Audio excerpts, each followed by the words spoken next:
নমস্কার, আমি বিথি। আমার আর মায়ের আজকে বাজার যাবার কথা থাকলেও বাবা যেহেতু একটু সুস্থ, তাই তিনিও জেদ ধরেছেন আজকে বাবাই বাজার যাবে, মায়ের যেতে হবে না।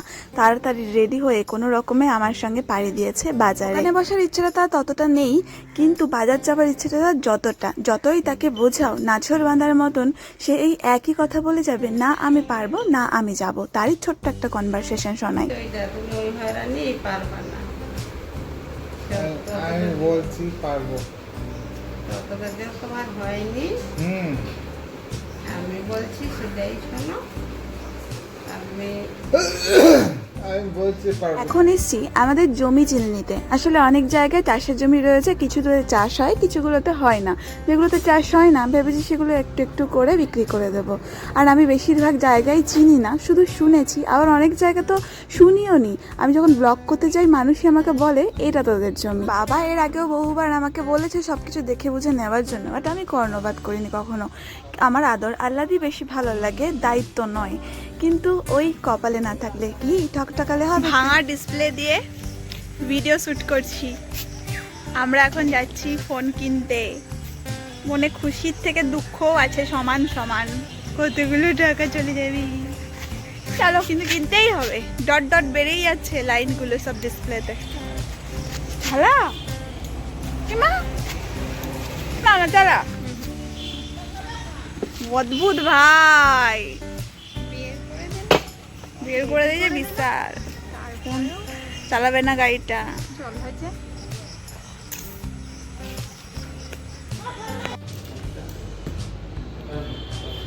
সামনে দিকে ক্যামেরা।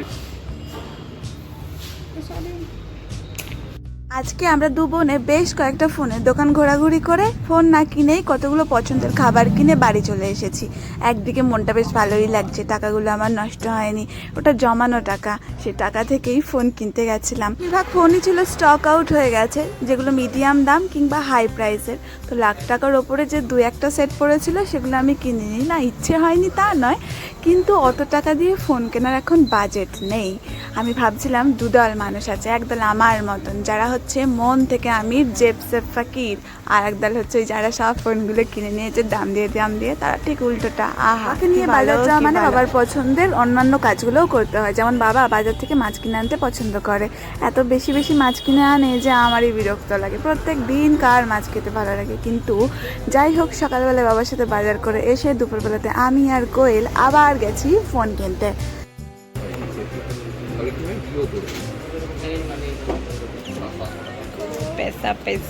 যতগুলো আমি ফোন কিনেছি তা নিয়ে খুব একটা রিসার্চ করিনি, যখন যেটা মনে হয়েছে কিনেছি। কিন্তু এই ফোনটা কিনতে যাওয়ার আগে প্রচুর পরিমাণে আমি রিসার্চ করেছি, সকলের থেকে জেনেছি। বলেছে আইফোন নিয়ে নিতে, কেউ আরো অপশন দিয়েছে। আমার ইচ্ছে ছিল স্যামসাং এর এস সিরিজে যে সমস্ত ফোনগুলো এসছে সেগুলো নিতে, কিন্তু কপালে যেটা থাকবে সেটাই হবে। আমার ক্যামেরা ওম্যানের পছন্দ ভিভোর এই সেটটা, তাই এটাই অজ্ঞতা নিয়েছি। আমার থেকে ও বেশি খুশি ছিল। যাকে যা হয়েছে, নিয়েছি একটা ফোন, দরকার ছিল ফটোশ্যুট ভিডিও করার জন্য। যদিও ভাববার বিষয় নয় যে আমি ক্রমাগত খুব সুন্দরভাবে ভিডিও আপলোড করব, কারণ সময়ের অভাব এবং এনার্জির অভাব। ফোন কিনে নিয়ে বাড়ি এসেছি আর সারাদিন প্রায় দোকানেই থেকেছি, কারণ যেদিন অতিরিক্ত সবজি আনা হয় আমি দোকান ইচ্ছে করে বন্ধ করি না, কারণ বারবার জিনিসপত্র ভেতরে নিয়ে যাও আর বের করো, এটা একটা বিশাল ঝামেলার ব্যাপার। তাই দোকান খোলাই রাখি, বেচাকেনা মোটামুটি হয়েও যায়। এই যে যেমন খালি খালি হয়ে গেছে রাত্রিবেলায়, কিন্তু আমি ঝিমোচ্ছি, পুরো ক্লান্ত হয়ে গেছি। কিন্তু সব থেকে ভালো ব্যাপার হচ্ছে এই যে বৃষ্টি আসলে আমার খুব ভালো লাগে, মনটা এমনি ভালো হয়ে যায়। আলো আধারি গাড়িগুলো ক্লান্তি ব্যস্ততা নিয়ে দোকানে যখন ছিলাম, সন্ধ্যাবেলাতে একটা ফোন আসলো, হঠাৎ সারপ্রাইজ। চল তো দাদা আজকে আমাদেরকে ট্রিট দেবে, যেতে হবে, কারণ আজকে নাকি দাদা দিদির অ্যানিভার্সারি। দিদি মানে হচ্ছে আমার সেই ছোট্টবেলার বান্ধবী, যার খুব ছোট্ট বয়সে স্কুল লাইফে বিয়ে হয়ে গেছিল। সুতরাং তার বিয়েতে গিয়ে জমিও আনন্দ করে আসলো, বিয়ের ডেটটা আমার কিন্তু আর মনে ছিল না। ওই যে হঠাৎ করে যখন ফোন করলো, এই বৃষ্টির মতনই আমার মন ভালো করার জন্য এমন কিছু জীবনে মানুষ আছে যারা আমাকে হঠাৎ সারপ্রাইজ দেয়। তাদের জন্য আমি সত্যি কিছু করি না, বাট ওরা করে। জীবনের মোড় পরিবর্তন অনেক কিছুতেই আমাকে লেস দেন এনার্জি ফিল করায়। যাই হোক, ওদেরকে অনেক ভালোবাসা। আর আজকে আমরা গেছিলাম ভূতের রাজা দিল বরে। আর এখানকার এই অ্যাম্বিয়েন্সটা আমার খুব পছন্দের, কারণ আগেকার যুগের জিনিসপত্র, সাজ পোশাক, সিনেমা আমার বেশ বেশি পছন্দের একটু। তাই এখানকার যে সাজানো গোছানো পরিবেশটা এটা আমার কাছে খুব ভালো লাগে।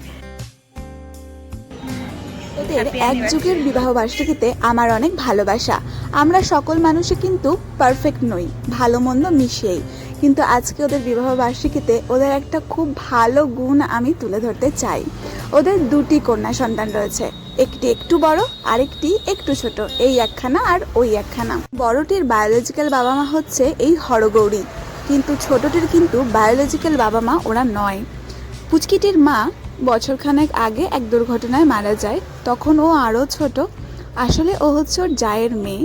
সেই তখন থেকে জ্যা আর জ্যামাকে তালি দিতে হবে, তালি না দিলে থালি আসবে না। কারণ এই যে তালি না দিলে থালি আসবে না এই পর্বটা দেখানোর জন্য।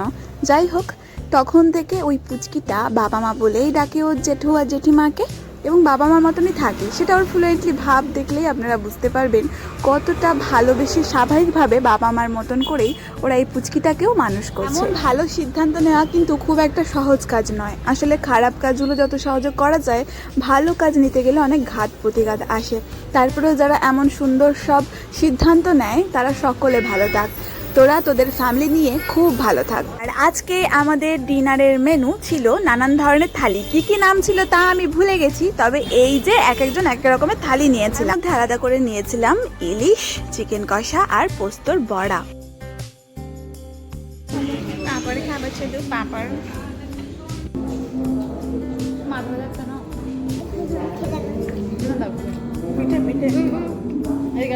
গ্রামোফোন আমার ভীষণ পছন্দের একটা জিনিস, সেটা এখানে এসে দেখতে পেলাম, বেশ ভালো লাগছিল। আর আমাদের খাওয়া দাওয়ার পর্ব প্রায় শেষের দিকে। শেষে পান দিয়ে গেছিলো, মিষ্টি পান, যেটা বেশ খেতে ভালো ছিল।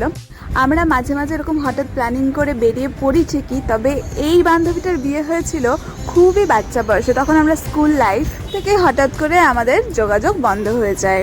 মেয়েদের তো এরকমই একটা জীবন হয়। আবার বছর 3 আগে কি 4 আগে আমাদের একসাথে রিউনিয়ন করা। তারপর থেকেই মোটামুটি মাঝে মধ্যে আমরা সময় সুযোগ পেলে একটু আধটু একসাথে সময় কাটাই। আর আজকে রাত্রেবেলাটা বেশ ভালো এনজয় করলাম সারাদিনের ক্লান্তির পরে। এরপরে বাড়ি ফেরার পালা। চলো, গুড নাইট। है सांस है जय